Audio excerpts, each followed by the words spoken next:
आनंदी मालिकेच्या आजच्या भागामध्ये आपण पाहत आहोत की आता इथे युगंधर धावतच आलेला असतो. जेव्हा त्याच्या बेडरूममधून अलाराम त्याच्या मोबाईलवर वाजतो, मेसेज येतो, त्यावेळेला समजतं की हा विद्याधर त्याच्याच खोलीत आहे. मग आता युगंधर धावतच येतो. धावतच आल्यानंतर जो विद्याधर आनंदीच्या जवळ जाण्याचा प्रयत्न करत असतो, त्याच वेळेला आता युगंधरने इथे विद्याधरला खेचत खेचतच बाहेर आणलेलं असतं आणि कुत्र्यासारखीच धुलाई आता इकडे तो त्याची करत असतो. एवढा मारत असतो की काही विचारू नका. आणि त्याच वेळेला आपण पाहतो युगंधर म्हणत असतो, अरे नीच मानसा, आणखी किती आणि कशा पद्धतीने खालच्या थराला जाशील कळतंय का तुला? तेव्हा तो म्हणत असतो, हे सगळं तू काय करतोयस? तू मला मारू नको, सोड. तेव्हा आता इथे युगंधर म्हणत असतो, अरे ज्या मरण यातना बापाने आईला दिल्या, त्याच मरण यातना आणि त्याच पावलावर पाऊल ठेवून तू निघालेला आहेस. एवढी सोन्यासारखी बायको असताना सुद्धा तुझी ही बाई आणि त्याचबरोबर बाटलीची गोष्ट अजूनही काही केल्यास सुटत नाही. तुला मी सोडणार नाही, असं इथे तो बोलत असतो आणि मारायला लागलेला असतो. युगंधर एवढा विद्याधरला मारतो की काही विचारू नका. आणि शेवटी म्हणत असतो, अरे मूर्खा, खरं तर रक्ताचं नातं आहे. आईला दिलेल्या वचनापायी मी तुझा जीव घेऊ शकत नाही. नाहीतर आईला जर वचन दिलं नसतं तर एव्हानात मी तुला कधीच मारून टाकलं असतं. तुझ्यासारख्या नीच माणसाला इथे पाहताना सगळ्यात जास्त त्रास हा मला होतोय, असं युगंधर म्हणत असतो आणि विद्याधरची चांगलीच धुलाई इथे आता तो करत असतो. आता ह्या सर्व गोष्टी होत असताना आपण पाहतो आता विद्याधर म्हणत असतो, काही जरी झालं ना तरी सुद्धा इथे आता मी त्या पोरीबरोबर एक रात्र घालवली, त्यामुळे उगाचच तू मला मारू शकत नाही. त्याच वेळेला आता युगंधर म्हणत असतो, अरे मूर्ख माणसा, काम करायचं सोडून दिलं आणि त्याचबरोबर अशा पद्धतीने जीवन जगत आहेस की सगळेजण तुझ्या ह्या जीवनावर थू करत आहेत. का एवढा माज आहे तुला आणि का नाही तेच काही समजत नाही. बापाने जे केलं त्याच बापाच्या पावलावर पाऊल टाकून तू ह्या सगळ्या गोष्टी करत आहेस, त्यामुळे सगळ्यात जास्त वाईट मला वाटत आहे. ही गोष्ट तू लक्षात ठेव. तेव्हा आता विद्याधर तरीसुद्धा म्हणत असतो, सोड मला, सोड दादा, सोड मला. पण तरीसुद्धा तो म्हणत असतो, नाही, आज मात्र मी तुला सोडत नसतो. आज काही जरी झालं ना तरी तू माझ्या तावडीतून वाचणार नाही, सुटणार नाही. तुला अशी शिक्षा देणार आहे ना मी. तेव्हा तो म्हणत असतो, अरे शिक्षा देऊन काय होणार आहे? ज्या गोष्टी व्हायच्या होत्या, ज्या गोष्टी मला हव्या होत्या, त्या गोष्टी मी सगळ्या केलेल्या आहेत. मग आता तू मला मारून आणि हे सगळं करून त्याने काहीही होणार नाही, असं आता इकडे तो बोलत असतो. त्याच वेळेला शिर्के सुद्धा तिथे असतो. शिर्के बराच वेळ त्याला मारण्यापासून आणि युगंधरला थांबवण्याचा पूर्ण प्रयत्न करत असतो, पण काही केल्या युगंधर मात्र थांबत नसतो. आता तिथे डायनिंग टेबलवर असलेला खूप मोठा सुरा युगंधर हातामध्ये घेतो आणि शेवटी आता इकडे तो त्याला संपवायला निघालेला असतो. नेमकं त्याच वेळेला तिथे पोलीस येतात आणि पोलीस म्हणत असतात, थांबा थांबा निंबाळकर साहेब, थांबा.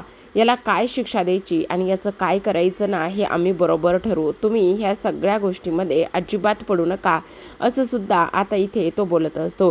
त्याच वेळेला आता इकडे युगंधर म्हणत असतो, ह्याला अशी शिक्षा द्या ना की हा आयुष्यभर त्या शिक्षेतून बाहेर निघाला नाही पाहिजे किंवा स्वतःला हा सावरू सुद्धा शकला नाही पाहिजे, अशी शिक्षा तुम्ही ह्याला द्या. त्याच वेळेला आता इकडे पोलीस म्हणत असतात, हो युगंधर साहेब, तुम्ही अजिबात काळजी करू नका.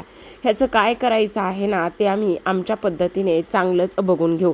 तुम्हाला काळजी करण्याची काही एक गरज नाही, असं सुद्धा आता इकडे तो बोलत असतो. त्याचबरोबर आपण पाहतो की आता इकडे युगंधर म्हणत असतो, आता तुझ्या नाकावर टिचून नाही आनंदीचं आणि त्याचबरोबर अभयचं लग्न लावून दिलं तर तू नाव निंबाळकर, युगंधर निंबाळकर लावू तुला सांगणार नाही, असं इकडे तो बोलत असतो. त्याच वेळेला शिर्के आणि इकडे आता युगंधर आनंदीला शोधत असतात. जेव्हा ते दोघेही जण शोधत असतात त्यावेळेला आनंदी आनंदी म्हणून आवाज देतात, पण आनंदी मात्र तिथे एका कोपऱ्याला तशीच बसून असते. तेव्हा युगंधर ह्या कोपऱ्यामध्ये पोटात पाय घालून बसलेल्या आनंदीला पाहतो आणि धावतच तिच्याकडे जातो. तरीसुद्धा आनंदी मात्र पूर्ण घाबरलेली असते.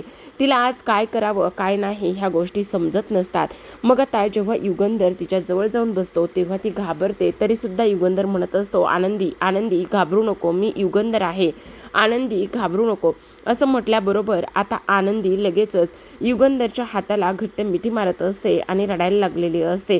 त्याच वेळेला तिच्यावरतीच समिधाचा फोटो असतो आणि खाली आनंदी बसलेली असते. आता इकडे युगंधर तिला समजवतो आणि समजवल्यानंतर म्हणत असतो, तू काळजी करू नकोस, मी आता आलेलो आहे, तुला काहीही होणार नाही. आणि त्याचबरोबर तो सुद्धा इथून निघून गेला आहे विद्याधर, असं सुद्धा तो तिला सांगत असतो. सोबतच आपण पाहतो आनंदी मात्र खूप जास्त रडत असते. तिला काय करावं काय नाही ह्या सगळ्या गोष्टी अजिबात समजत नसतात. आणि तरीसुद्धा आता इकडे युगंधरने जीवाची बाजी मारतच इथे आता तिला वाचवलेलं असतं, ते म्हणजे विद्याधरच्या तावडीतून. आता इकडे आपण दुसऱ्या बाजूला पाहतो, हळदी दिवशी आनंदी गायब झालेली होती. तर आता लग्नाचा दिवस उजाडलेला आहे आणि लग्नाचा दिवस उजाडल्यानंतर आपण पाहतो की आता इकडे लग्न मंडपामध्ये सगळेजण चर्चा करत असतात की आता आनंदी कधी येते, आनंदी कधी येते, असा विषय सुरू असतो. पण तेवढ्यातच आता शिर्केंचा फोन हा वैशूला आलेला असतो आणि असं सांगण्यात आलेलं असतं की आनंदी सापडली आहे म्हणून, आणि आनंदीला आम्ही लोक घेऊन येतोय असं सांगण्यात आलेलं असतं. त्याच वेळेला वैशू सर्वांना सांगत असते की आनंदी लवकरात लवकर येत आहे म्हणून. आणि जेव्हा आनंदी लवकरात लवकर घरी येते ही गोष्ट समजते तेव्हा मात्र सगळ्यांना फार आनंद होत असतो. मग आता इकडे युगंधरची गाडी आलेली असते, त्याचबरोबर शिर्के आणि इकडे आनंदी हेच तिघेजणही आता आलेले असतात. जेव्हा इकडे युगंधर गाडीतून उतरतो आणि त्यानंतर आता इकडे आनंदीसुद्धा शिर्केंबरोबर गाडीत उतरत असते. मग आता ते गाडीतून उतरल्यानंतर आपण पाहतो की इकडे सर्वजण आनंदीकडे पाहतच असतात. पण आनंदीची अवस्था मात्र खूप जास्त विचित्र झालेली असते. तिला नीट चालतासुद्धा येत नसतं आणि चालतासुद्धा येत नसल्यामुळे आपण पाहतो की आता अभय मात्र तिच्याकडे पाहतच असतो. आता सगळेजण आनंदीची ही अवस्था पाहत असताना आपण पाहतो प्रेक्षकांनो की आता इकडे युगंधरच्या बाजूला आनंदी असते. मग आता धावतच आरती तिच्याकडे जाते. धावतच आरती तिच्याकडे गेल्यानंतर तिला म्हणत असते, आनंदी आनंदी आनंदी तू काळजी करू नकोस, आता सगळं काही ठीक होणार आहे, तुला काळजी करण्याची काही गरज नाही, असं सुद्धा आता इथे ती बोलत असते. आता हे सगळं काही बोलल्यानंतर इथे युगंधर म्हणत असतो, ताबडतोब आता इकडे तुम्ही लग्नाची तयारी करा, कारण गुरुजी खूपच उशीर होतोय, मुहूर्त टळून जायला नको. त्यामुळे काही जरी झालं ना तरी सुद्धा आपल्याला लवकरात लवकर इथे आता ह्या लग्नाची तयारी करावी लागणार आहे, असं सुद्धा आता इकडे तो बोलत असतो. आता हे सर्व काही बोलल्यानंतर आपण पाहतो की इकडे ते म्हणत असतात, आरती पटकन जा आणि हिला छान असं तयार करून घेऊन ये. असं म्हटल्याबरोबर आता लगेचच इथे आरती जी आहे ती आनंदीला आतमध्ये घेऊन जाते आणि त्यानंतर तिला तयार करायला लागत असते. जेव्हा आतमध्ये ती घेऊन जात असते त्याच वेळेला आपण पाहतो की आता लगेचच इकडे युगंधर म्हणत असतो, आबा तुम्हाला काळजी करण्याची काही गरज नाही, सगळं काही व्यवस्थित होणार आहे, तुम्ही काळजी अजिबात करू नका, काही जरी झालं ना तरी सुद्धा. पण मालक साहेब खूप टेन्शन आले, आनंदीची अवस्था पाहून खूप जास्त वाईट वाटते. त्याच वेळेला युगंधर म्हणत असतो, हे बघा वाईट वाटून अजिबातच घेऊ नका, कारण जे काही झाले ना त्यामध्ये ना आनंदीची चूक आहे ना तुमची चूक आहे. मग आता इकडे दुसऱ्या बाजूला अभयचे आई आणि बाबा बोलत असतात, काय करायचं, आपला अभय आता इकडे लग्न करायला तयार असेल का कळत नाही. म्हणजे तुमच्या एक गोष्ट लक्षात येते का, मालक साहेबांपुढे आपण काही फारसं बोलूसुद्धा शकत नाही की मालक साहेब इथे म्हणतील तीच गोष्ट आपल्याला करावी लागत आहे. पण आता काय करायचं ना ते सुद्धा मला समजत नाही, असं ते बोलत असतात. आणि त्याच वेळेला आपण पाहतो की ते चंदन मात्र अभयच्या बाजूला जाऊन उभा राहतो आणि म्हणत असतो, अरे अभय तुझ्या एक गोष्ट लक्षात येते का, आत्ता तुझ्या पोरीबरोबर लग्न करायला लागलेला आहेस, ती पोरगी ऑलरेडीच इथे त्या माणसाबरोबर म्हणजेच की विद्याधरबरोबर रात्र घालून आली आहे. तो विद्याधर कसा आहे, तो विद्याधर एक राक्षस आहे, ही गोष्ट तुला बी चांगलीच माहिती आहे, बरोबर की नाही. मग ही गोष्ट तुला बी चांगलीच माहिती आहे तर मग इथे ती मुलगी त्याच्याबरोबर रात्र घालून आली आहे आणि आता तुला तिच्याबरोबर लग्न करायचं आहे का. अरे तो मालक साहेबांचा धाकटा भाऊ आहे आणि तो कसा बाई वेडा आहे माहिती ना, त्याने गावातली एक सुद्धा बाई सोडली नाही आणि आज मात्र इथे तू त्याच पोरीबरोबर लग्न करायला लागलेला आहेस. ह्या सगळ्या गोष्टींचा एकदा तू विचार व्यवस्थित कर, असं सुद्धा आता इथे तो बोलत असतो. दुसऱ्या बाजूला आनंदीला सुंदर अशी लाल रंगाची साडी नेसवून आणलेलं असतं. खूपच कमाल अशी आनंदी दिसत असते. छान अशी तयार होऊन सुद्धा आलेली असते. मग आता छान अशी आनंदी तयार होऊन आल्यानंतर सगळ्यांचं लक्ष आनंदीकडे जातं. सर्वांचं लक्ष आनंदीकडे गेल्यानंतर आता इकडे आनंदीला लग्न मंडपामध्ये घेऊन जातात. जेव्हा आनंदीला लग्न मंडपामध्ये घेऊन जातात तेव्हा मात्र आनंदीच्या चेहऱ्यावर हसू स्पष्टपणे दिसत असतं. आनंदीला असं वाटत असतं की इथून पुढचं सगळं काही व्यवस्थित होणार आहे, पण अजिबातच तसं नाही. इथून पुढच्या गोष्टी व्यवस्थित नाही होणार, हे सुद्धा तेवढंच महत्त्वाचं आहे. तर आता आपण पाहतो की इकडे युगंधर म्हणत असतो, बघा पटापट तुम्ही ना आता इकडे घाई करा, लवकरात लवकर आणि वेळेत लग्न लागलं गेलं पाहिजे. काही जरी झालं तरीसुद्धा लग्न वेळेत लागणं फार महत्त्वाचं आहे, असं युगंधर म्हणत असतो. आणि त्याच वेळेला आता इकडे चंदन पुढे येतो आणि चंदन पुढे आल्यानंतर तो म्हणत असतो, काय झालं मालक साहेब, तुम्हाला लग्न लावून देण्याची फारच घाई आहे वाटतं. एवढी घाई का आणि कशासाठी? कशासाठी आनंदीचं एवढ्या लग्न लावून देण्याची घाई तुम्ही करताय? कारण तुम्हाला असं वाटतंय का की तुमच्या भावानं केलेलं पाप लवकरात लवकर लपलं गेलं पाहिजे? अहो ए चंदन, काय बोलायला लागलास? काय म्हणायचं आहे तुला? अहो काय म्हणायचं आहे असं काय म्हणताय? आनंदी तब्बल एक रात्रभर गायब होती आणि आनंदी एक रात्रभर गायब होती ही गोष्ट सर्वांनाच माहिती आहे ना. मग आनंदी जर एक रात्र गायब होती तर मग मला एक गोष्ट सांगा की हे लग्न कसं काय होऊ शकतं? बोला ना, कसं काय होऊ शकतं हे लग्न? आणि त्यावेळेला आता इकडे युगंधर समोर लगेचच चंदन उभा राहतो आणि म्हणत असतो, तेच मी तुम्हाला सांगतोय, तुम्ही मालक साहेब आहेत म्हणून काही खपून घेतलं जाणार नाही. म्हणजे तुला नेमकं काय म्हणायचं आहे? कशाबद्दल तू हे सगळं काही बोलत आहेस? त्याच वेळेला आता इकडे तो म्हणत असतो, अहो तुमच्या भावाने हिच्याबरोबर एक रात्र घालवली आणि तुम्ही ह्या मुलीचं लग्न आता अभयबरोबर लावून द्यायला लागलेलं आहे. मला सांगा तुमचा भाऊ कसा आहे ही गोष्ट तुम्हाला चांगलीच माहिती आहे ना, मग तरीसुद्धा तुम्ही हे सगळं का करताय? त्याच वेळेला युगंधर म्हणत असतो, हे असलं काही बी नाही. तुला एक गोष्ट सांगू का? हे बघ, सगळ्यात महत्त्वाची म्हणजे काही जरी झालं ना तरीसुद्धा एक गोष्ट लक्षात ठेव, मी इथे त्यालासुद्धा इथे बोलवलेलं आहे. त्यालासुद्धा म्हणजे त्या मुलाला इथे बोलवलं आहे, त्या विद्याधरला. त्याच्या डोळ्यासमोरच आता आनंदीचं लग्न लागलं जाणार आहे. असं बोलल्याबरोबर आता तिथे पोलीस विद्याधरला घेऊन येतात. मग आता विद्याधरला पोलीस घेऊन आल्यानंतर लगेच चंदन म्हणत असतो, तेच तर मी सांगण्याचा तुम्हाला प्रयत्न करत आहे. आता तुम्ही हे लग्न लावून देताय खरं, पण कशासाठी आणि कशासाठी तुम्हाला एवढी ह्या लग्नाची घाई आहे ते काही कळणार आहे की नाही, असं सुद्धा आता इकडे तो बोलत असतो.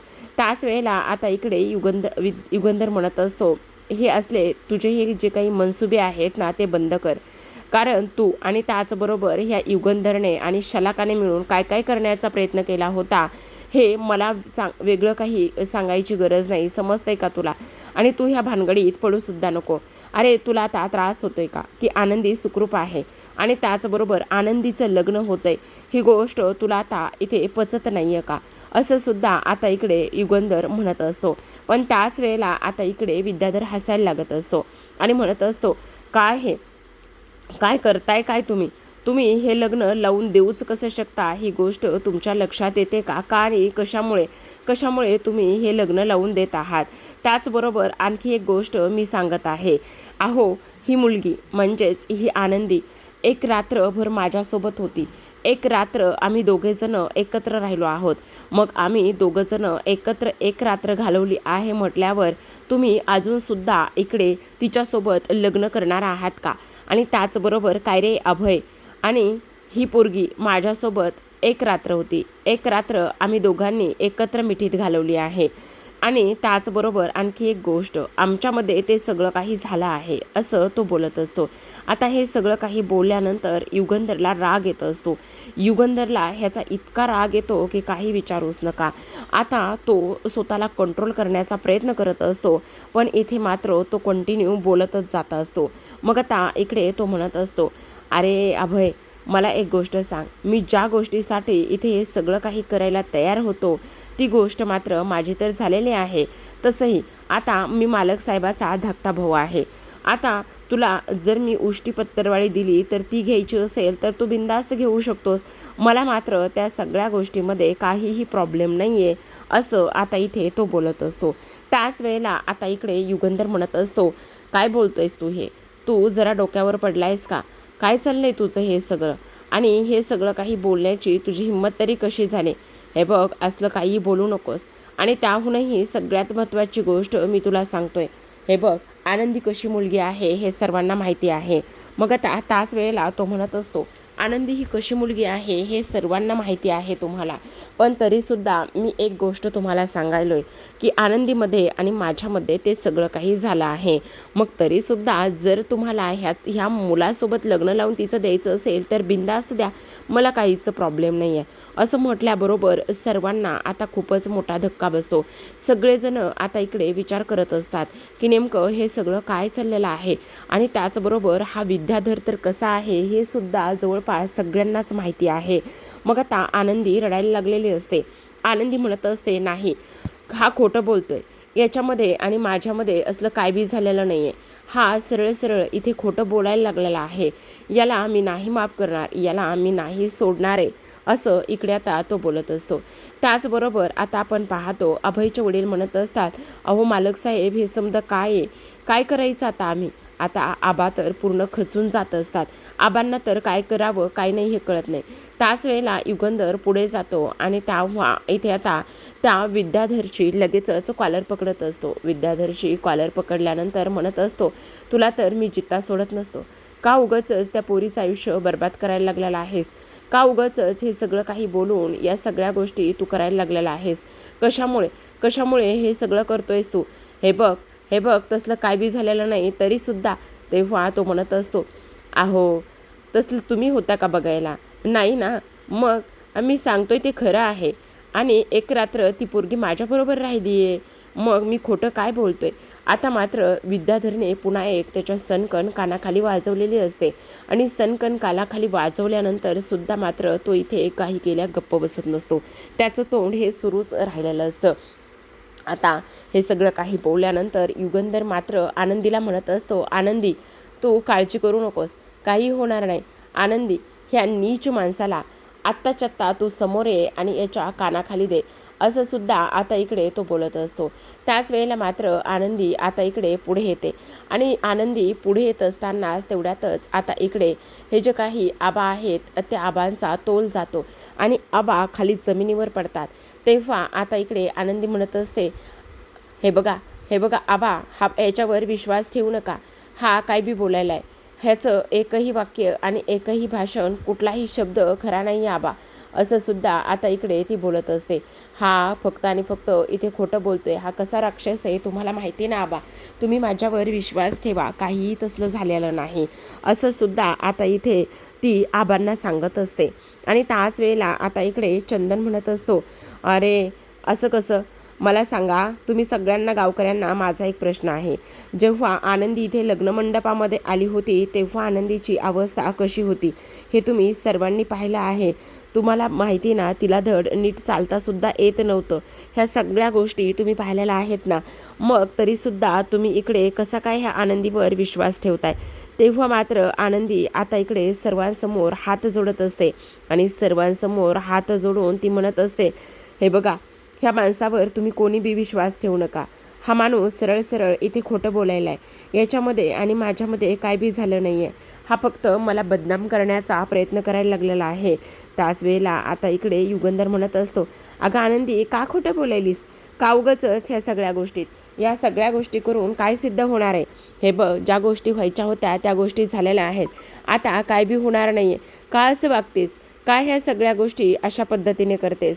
हे बघ, अगं, जे झाले ना ते सगळ्यांना सांग ना तू, की आपल्यामध्ये काय काय झालं आहे आणि काय काय नाही म्हणून. मग तू हे सगळं का आणि कशामुळे करतेस, असं सुद्धा आता इकडे ती बोलत असते. त्याचबरोबर आपण पाहतो की इकडे आता तो म्हणत असतो, अहो, तेच सांगण्याचा प्रयत्न करतोय. ही सरळ सरळ बया खोटं बोलायला लागलेली आहे, ही खोटं बोलते. तेव्हा युगंधर म्हणत असतो, ह्याच्यावर अजिबात कोणी विश्वास ठेवू नका. हा एक नंबरचा धूर्त आणि त्याचबरोबर लबाड आहे. ह्याच्यावर तुम्ही कसलाही विश्वास ठेवू नका. हा सरळ सरळ इथे खोटं बोलत आहे असं सुद्धा आता इकडे स्पष्टपणे तो म्हणत असतो. आणि जेव्हा आनंदीला समोर बोलवतो तेव्हा मात्र आनंदी आता इकडे विद्याधरच्या सणकण कानाखाली वाजवत असते. आणि विद्याधरच्या कानाखाली वाजवल्यानंतर आता इकडे लगेचच आनंदी बाजूला होते. तेव्हा आता पुन्हा तो म्हणत असतो, अगं आनंदी, मला एक गोष्ट सांग, माझ्या कानाखाली मारून नेमकं काय होणार आहे? तू हे सिद्ध करणार आहेस का की इकडे तू माझ्याबरोबर रात्र घालवली नाही आहेस म्हणून? तेव्हा आता इकडे आनंदी म्हणत असते, रडायला लागलेले असते, का उगाचच माझ्या आयुष्याची वाट लावतोयस, का मला बदनाम करतोयस? तुला पण चांगलंच माहिती तुझ्यामध्ये आणि माझ्यामध्ये काय बी झालेलं नाही, मग तरीसुद्धा तू असं का वागत आहेस? काय ह्या सगळ्या काही गोष्टी तू अशा पद्धतीने करतोयस? वेडी आहेस का तू? त्याच वेळेला आता इकडे ती म्हणत असते, हो का, मी तर वेडी नाहीच आहे, पण आणखी एक गोष्ट मी तुला सांगत आहे. काही जरी झालं ना तरीसुद्धा इथे आपल्या दोघांमध्ये ज्या गोष्टी झाल्यात ना त्या गोष्टी तरी ते झाकून राहणारच नाही आहेत ना. मग तरीसुद्धा तू हे खोटं का बरं बोलत आहेस? आता इकडे प्रेक्षकांनो हे सगळे आनंदीवर आरोप होत असतात. आणि त्यानंतर विचारण्यात येतं, काय रे अभय, तुला अजूनसुद्धा ह्या मुलीवर लग्न करायचं आहे का? अजूनसुद्धा लग्न करायचं आहे का असं विचारण्यात येतं. तर आता प्रेक्षकांनो आजच्या भागामध्ये एवढंच. उद्याचा भाग फार इंटरेस्टिंग असणार आहे, कारण उद्याच्या भागामध्ये आता इकडे ही लोक अभयला विचारत असतात. तेव्हा अभय म्हणत असतो, माफ करा मालक साहेब, मी ह्या मुलीबरोबर नाही लग्न करू शकत. जी मुलगी इथे ह्या बरोबर एक रात्र घालून आली आहे त्या मुलीबरोबर मला नाही लग्न करायचे असं आता इकडे तो स्पष्टपणे बोलत असतो. आता ह्या सगळ्या गोष्टी बोलल्यानंतर इकडे मात्र सगळ्यांना खूपच मोठा धक्का बसतो. त्याच वेळेला आता इकडे मालक साहेब म्हणत असतात, काय करायचं कळत नाही. मग आता इकडे आबा खाली जमिनीवर कोसळतात. आबा खाली जमिनीवर कोसळल्याबरोबर इकडे आता लगेचच ते डोक्याचा फेटा काढतात. आणि डोक्याचा फेटा काढून इकडे आता ते म्हणत असतात, मालक साहेब काहीही